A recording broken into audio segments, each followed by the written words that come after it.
do. You just have to get somebody willing to be wrapped in plastic.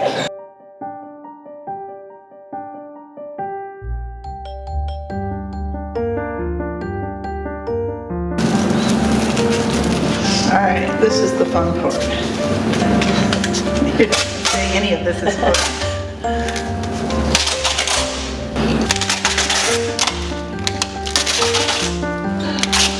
Just one layer of cellophane, one layer of tape. Sorry. And then you just kind of loosen it up from anything that's stuck. Trying to hold the shape as much as you can. So that leaves you with an arm. And you just put a little tape over the back side where you've cut it. And then we just do the rest of her that same way.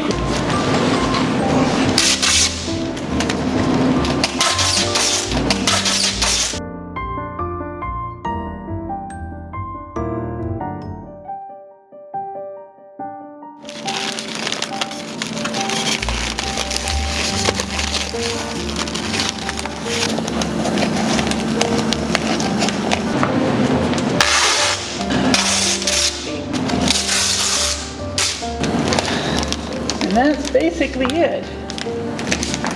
Just have to add some skirting around the bottom.